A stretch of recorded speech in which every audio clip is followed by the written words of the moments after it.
अभी तक मैंने उन्हें दूर से देखा, बड़ी गंभीर, शांत, अपने आप में खोई हुई लगती, संभ्रांत महिला की भांति जो प्रतीत होती। उनके प्रति मेरे दिल में आदर और श्रद्धा के भाव थे। कैसे भाव थे? आदर और श्रद्धा के भाव थे। माँ और दादी, मौसी और मामी की गोद की तरह उसकी धारा में डुबकियां लगाया करता। परंतु इस बार जब मैं हिमालय के कंधे पर चढ़ा, मैं कुछ और रूप में सामने थी। मैं हैरान था कि यही डूबती पतली गंगा, यही यमुना, यही सतलुज समतल मैदानों में उतरकर विशाल कैसे हो जाती है। इसका उछलना और कूदना, खिलखिलाकर लगातार हंसते जाना, इनकी यह भावभंगी, इनका यह उल्लास कहाँ गायब हो जाता है?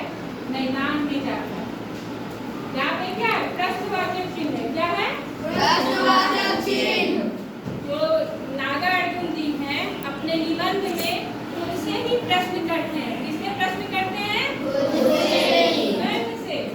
ये जो नदियाँ हैं, इसका जो जब निकलती है हिमालय से गंगा, वो खिलखिलाते हुए, लहराते हुए निकलती है, पहाड़ों से निकलती है।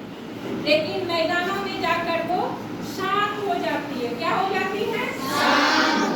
उनका उल्लास गायब हो जाता है। वो पूछते हैं खुद से कैसे मैदानों में जाकर इनका ये उल्लास गायब हो जाता है। किसी लड़की को जब मैं देखता हूँ, किसी कली पर जब मेरा ध्यान अटक जाता है, तब भी इतना कौतूहल और विस्मय नहीं होता जितना कि इन बेटियों की बातुला है। इनकी बातुला इनके बारे में कहते हैं? बेटियों के बारे में। कौन सी बेटियाँ? गंगा, यमुना, जो नदियाँ निकल रही है, उन सारी नदियों के बारे में कह रहे हैं। ठीक है? कहाँ ये भागी जा रही है? ये कौन लक्ष्य है जिसने ये बेचैन कर रहा है? हमने क्या देखा है? नदियाँ रुकती है? नदियाँ निकल के निरंतर चलती जाती रहती है। तो नागार्जुन जी पूछते हैं कि आखिर ये कौन सा लक्ष्य है जिसको पाने के लिए ये बेचैन है? कोई तो लक्ष्य होगा ना। जैसे हमारे भी विद्यार्थी जीवन का एक लक्ष्य होता है ना कि हमें अच्छे से पढ़ना है, आगे बढ़ना है। हमारा लक्ष्य अभी क्या है? पाठ को संपूर्ण करना है, अच्छी जानकारी लेना है और अच्छे अंकों से उत्तीर्ण होना। क्या होना है?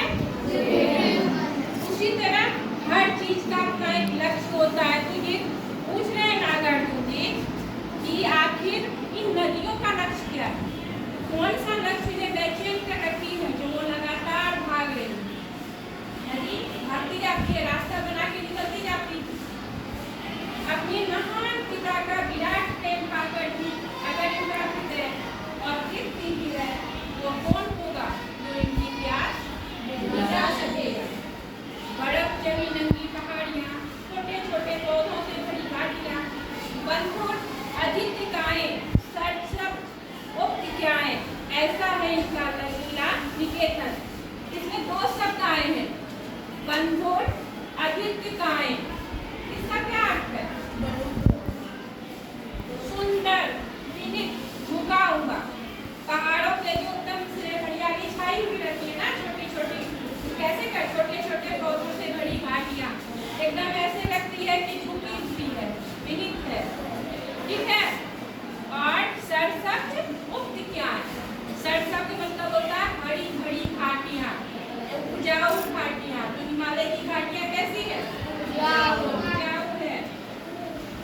इनका ऐसा ही है इनका लीला निकेतन। लीला निकेतन वो घाट जहाँ से ये निकलती है, बिल्कुल खूबसूरत, झुका हुआ, शांत, सौंदर्य।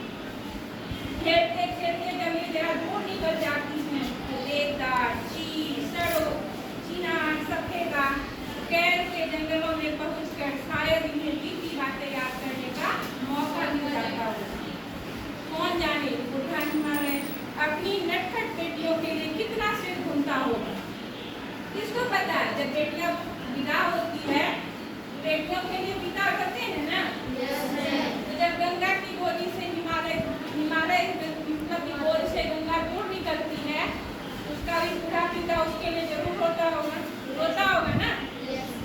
किसको पता है? कोई जान रहा है? नहीं जान रहा है। बड़ी बड़ी चोटियों से जाकर पूछिए तो उत्तर में विराट मौन के सिवाय उसके पास और रखा ही क्या है। जब हिमालय की उन चोटियों से पूछो कि क्या तुम्हें दर्द होता है, तुम्हारी चोटियां टूट जाती है तो वहां पे सिर्फ उत्तर में मौन रहता है। क्या रहता है? मौन। क्योंकि वहां से कोई उत्तर हमें नहीं मिलता, सिर्फ एक विराट मौन, लंबा मौन